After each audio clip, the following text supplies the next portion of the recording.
The Ugly Vegetables, written and illustrated by Grace Lin.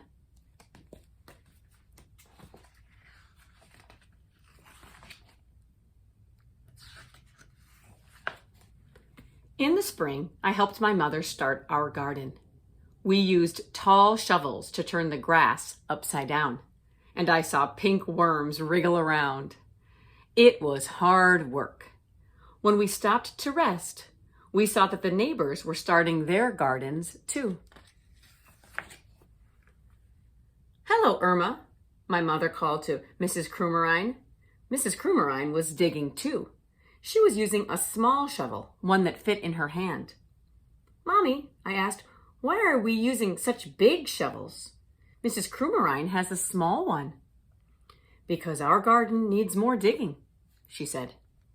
I helped my mother plant the seeds, and we dragged the hose to the garden. "Hi, Linda. Hi, Mikey," I called to the Fitzgeralds. They were sprinkling water on their garden with green watering cans. "Mommy," I asked, "why are we using a hose? Linda and Mikey are using watering cans." "Because our garden needs more water," she said. Then my mother drew funny pictures on pieces of paper, and I stuck them into the garden. "Hello, Roseanne," my mother called across the street to Mrs. Angel Howe. "Mommy," I asked, "why are we sticking these papers in the garden? Mrs. Angel Howe has seed packages in her garden." "Because our garden is going to grow Chinese vegetables," she told me. "These are the names of the vegetables in Chinese, so I can tell which plants are growing where." One day, I saw our garden growing. Little stems that looked like grass had popped out from the ground. "Our garden is growing!" I yelled. "Our garden is growing!" I rushed over to the neighbors' gardens to see if theirs had grown. Their plants looked like little leaves. "Mommy," I asked, "why do our plants look like grass? The neighbors' plants look different." "Because they are growing flowers," she said. "Why can't we grow flowers?" I asked. "These are better than flowers," she said.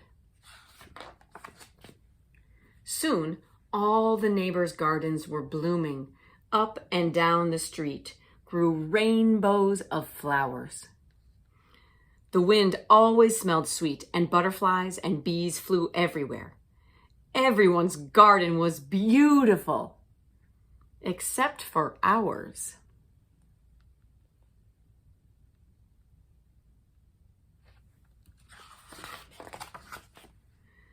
Our garden was all dark green and ugly. "Why didn't we grow flowers?" I asked again. "These are better than flowers," Mommy said again. I looked, but saw only black, purple, green vines, fuzzy wrinkled leaves, prickly stems, and a few little yellow flowers. "I don't think so," I said. "You wait and see," Mommy said.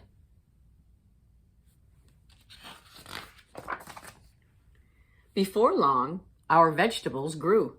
Some were big and lumpy. Some were thin and green and covered with bumps. Some were just plain icky yellow. They were ugly vegetables. Sometimes I would go over to the neighbors and look at their pretty gardens. They would show the poppies and peonies and petunias to me, and I would feel sad that our garden wasn't as nice.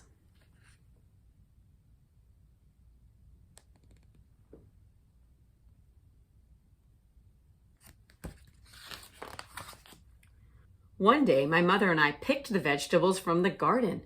We filled a whole wheelbarrow full of them. We wheeled them to the kitchen.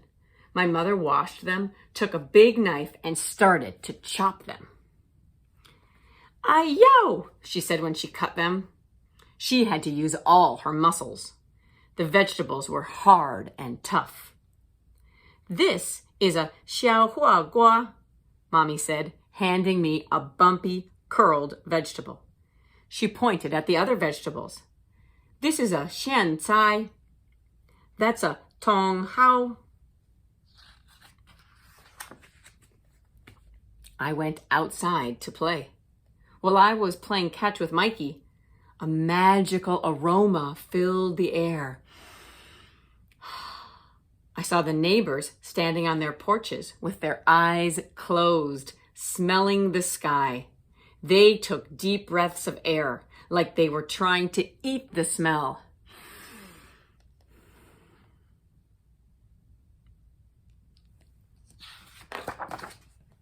The wind carried it up and down the street. Even the bees and the butterflies seemed to smell the scent in the breeze. I smelled it too. It made me hungry. And it was coming from my house.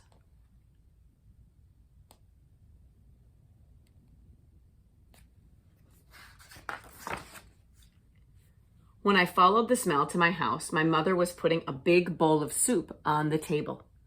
The soup was yellow and red and green and pink. "This is a special soup," Mommy said, and she smiled. She gave me a small bowl full of it, and I tasted it. It was so good. The flavors of the soup seemed to dance in my mouth and laugh all the way down to my stomach. I smiled.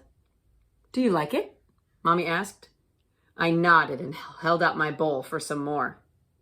"It's made from our vegetables," she told me. Then the doorbell rang and we ran to open the door. All our neighbors were standing at the door holding flowers. "We noticed you were cooking," Mr. Fitzgerald laughed as he held out his flowers. "We thought maybe you'd be interested in a trade?" We laughed too, and my mother gave them each their own bowl of her special soup. My mother told them what each vegetable was and how she grew it. She gave them the soup recipe and put some soup into jars for them to take home. I ate 5 bowls of soup. It was the best dinner ever.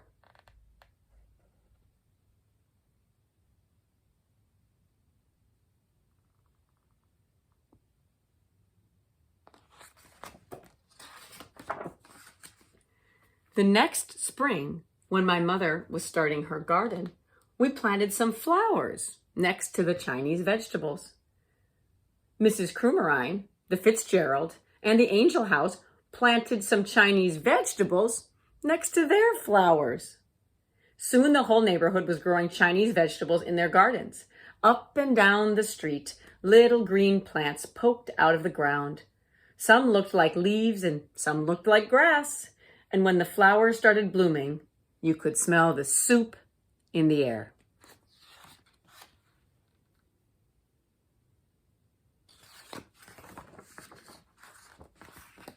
The end. Now I want to show you something special about this book before we're done.